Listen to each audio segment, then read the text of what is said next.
Hello everyone, from me and Ferdinand. We are just in Colville next to Leicester, stage at Awanit, and it's been absolutely chucking it, dude, hasn't it? We are taking him for a walk. We're going to take you with it in a second, but today we're going to talk about, it is the last word, but more about some stats and pressure is Eddie Howe under. Going in, obviously now the international break with a breather, so we'll talk about that. I haven't watched the goals back. This is just going to be from what I remember from the game, and of course the situation where we are on the league table. It is how under pressure, so let's get going.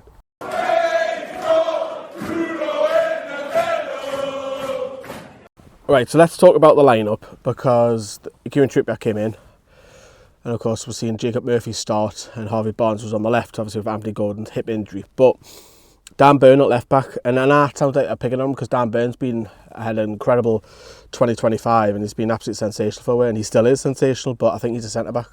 I think sometimes he looks okay at left back, but other times he doesn't, and I think that shows when a centre back's playing there. And look, I don't think he's the only one. I didn't think Sven Botman had a particularly good game either.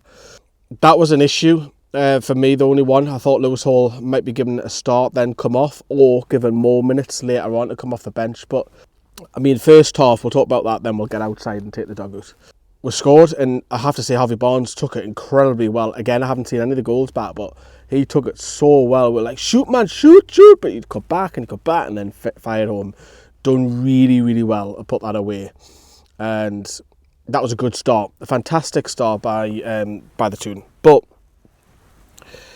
the way that we concede in the manner of the goals that we're conceding as well it's massively alarming, isn't it? Because at half time you're thinking, right, we're 1-0 up, you need that second goal to kill the game off.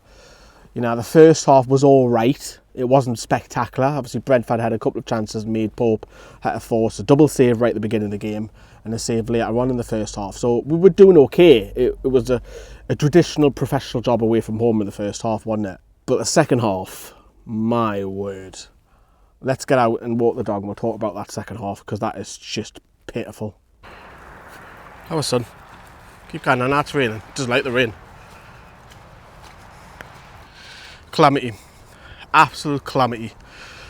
Nick Pope was having a good game up until he comes out and punches and doesn't get it. And Brentford equalise. And really, second half, I don't even want to say that we took the foot off the gas, because we didn't even have the foot on the gas in the first half. We scored. We took it really well from Harvey Barnes, but Nick Pope's got to be doing better there, you know. And it's not the first time, and he's got it in his locker, hadn't he, where he can have a good game, but then absolutely fall apart. 1-1, you think, right, okay, back level. You know, there's loads of time in the game. Dan Burn is obviously already on a yellow card. When it got to the hour mark, the fans started singing, "You're my super Lewis Hall," basically trying to get a message to Eddie Howe. Look, let's get Lewis Hall on. It wasn't just once that was sung, it was 2 or 3 times. And even I said it in the vlog. I said he needs to make some changes, because it's only going one way at the minute. And the penalty that we conceded gets a second yellow, red card. Thiago, who I thought was absolutely a menace, by the way. I thought he was really, really good. I think he might go far in the game, Thiago. I really do like him. 2-1, we're down to 10 men. Nick Pope's had to go off with concussion, so Ramsdale's on. But the subs for me were too late. They should have happened on the hour mark, because it was clear as day that everyone could see that Dan Burn, bless him, man, he's a centre-back, and he's a great centre-back, but at times he can get ripped apart, and he was several of times, man. And he should have protected him, and he should have protected the squad. You're 2-1 doing it. Do you know what? We had a little bit of flurry because Brentford were playing counter, but we didn't muster a proper chance, man, in that second half. There was just nothing there. Nothing there at all. And then they went and scored the third, which again, calamity defending once again. And Brentford fully deserved 3 points. Fully deserved the 3 points. Before we talk about the stuff that I want to bring up, let's hear from Eddie Howe about the performance. Yeah, very disappointing that we did get ourselves in a really good position again, and we weren't able to really capitalise on that. I think it was always going to be a really tough game today. It was always going to be, a real physical game with how they play, and we needed to stand up to that. I thought we did in the first half and defended their set plays really well. But one moment really of switching off and a couple of mistakes in the build up to their first goal, and we paid the price. And then of course we needed a big reaction to that goal really, and we didn't get it. And very frustrating end to the game. I thought the players were there, I thought they were present, I thought they gave everything to the game physically. But I think it was clear, if you watch Newcastle regularly, we were lacking in confidence today. There was a lot of technical mistakes, which is really unlike us, especially in the middle of the pitch where we're usually really fluent. And that contributed then to putting us under pressure. So I think different feeling to West Ham, different emotions. I think it's really important today that I support the players. And we know we're good players, we know we've got a really good team, but we just need to stay grouped together in this difficult period. So normally I have Ferdinand off the lead, but because there's so many dogs, there's a lot of dog walkers around here, he's got to be on the lead unfortunately. He's done his business, so that's good news. And a few things I want to bring up is Nick Waldemar first, because it is changing the style, and look, it can't be helped because he started off his career at Newcastle really well. But what we don't have is, because he likes to come deep and pick the ball up, and he's really good at it. And obviously he got the assist, of course, but not that I'm picking on him. Newcastle don't have another option for someone to stretch the defence behind, and that's where Wissa would come in. We're so missing someone who could do that, and obviously Eddie Howe hasn't had the option either of bringing on Asula, because he's had a bit of an issue as well. So I had no one that could run in behind and stretch the defence, no one at all. And it comes a bit predictable that if you don't have that, because that means the defence can push up, because Waldemara's not going to go past players with pace, he's going to go past players with skill. Whereas Wissa would have been different, and my lord, we would need Johan Wissa back just for some options after the international break. And he should be back. Lewis Hall now needs to start making that left back his own. Obviously Dan Burn is suspended, but Lewis Hall has to, after the international break, become our first choice. He has to be. And then if Dan Burn moves from centre back over to left back, great, no problems. Because I don't think Botman's been particularly fantastic the last couple of games either. So his position might be under threat for Dan Burn as well, when Burn comes back from his ban, 1 game ban. Gordon needs to lift his performance, and he wasn't featured in Brentford, but just in general. The midfield three doesn't always work with Tonali, Bruno and Joe Linton, and if it has to be the case where that has to occasionally, away from home, be split up for the greater good, then so be it. You can bring them on later, whether it's Bruno, which is unlikely, whether it's Tonali, which is probably now unlikely, or it's Joe Linton, which you probably see Joe Linton is probably the weaker of the three. So maybe it is a Willock or a Miley or a Ramsey. And now people are getting on Ramsey's case, which I think is actually really unfair, because he's only just come to the club. You've got to give him at least 6 months, which leads me nicely on to Anthony Elanga. So I'm just going to go through this gate. So he's trying to get under the gate. So Anthony Elanga, for me, has been, and he's done exactly what I told him not to. Dogs. So Anthony Elanga, again, Elanga has not hit the season up and running, and he's been very, very, very indifferent. You can count on how many bad games he's had compared to the good games. However, the recruitment, people are saying online that it is poor, but I think you've got, with the new lads in particular, I think you've got to give them just a little bit of time. You see what Anthony Gordon needed 6 months when he was swapping and changing with saint-maximin when he first joined. I think with Ramsey, even Waldemar to some extent, and even like Elanga, they need a little bit of time.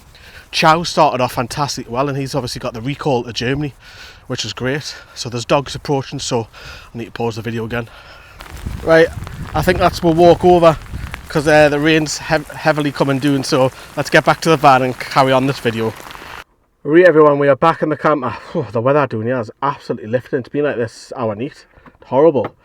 Both drenched, both dried. Got him dried in the front at the minute. So back to what I was saying then. So yeah, players aren't performing, but also for me is that when we aren't performing, is there a plan B, change of system? And for me, I think we're too predictable.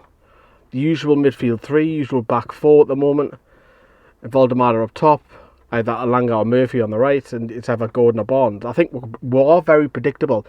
And if it means the case that, sometimes, my alarm's just gone off on the mobiliser. Sometimes if we've got to play wing backs occasionally, that's a bit surprising. catch the opposition out. I'm all for that, you know, or changing it, or maybe going two up top occasionally, or pack the midfields, mix it up a little bit. But not just that, the work rate's down as well. And this still surprises. Last season, we outworked, in the Premier League only, 20 out of 38 games, which is more than actually... I'm going to press that. There we go. 20 out of 38 games, which is more than 0.5%.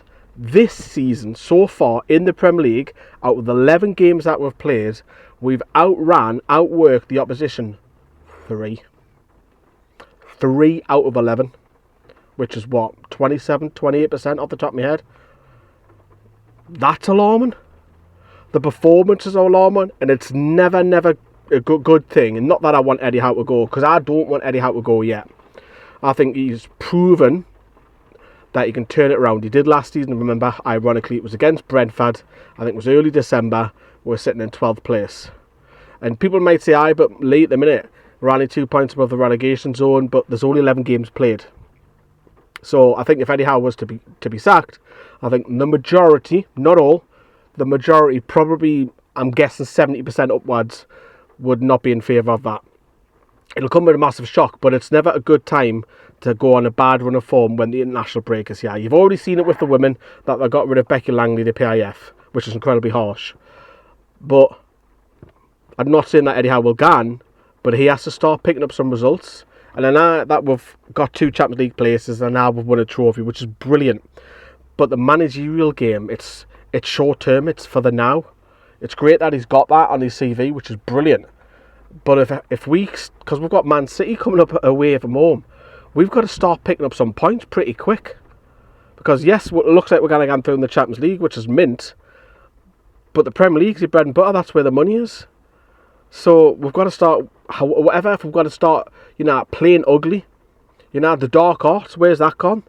As people might say, aye, but we used to be the underdogs, and now we're a much better team, and people know. But we're not too predictable. And players, teams are outworking us. The fundamental, big word, basics outrun your team. We're not even doing that.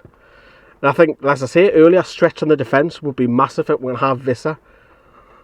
Or even play them 2 up top, Surprise them. Go Valdemar and Visser after the international break. Surprise, But look, that's what we do. We'll follow the club up and doing. We'll love a football club.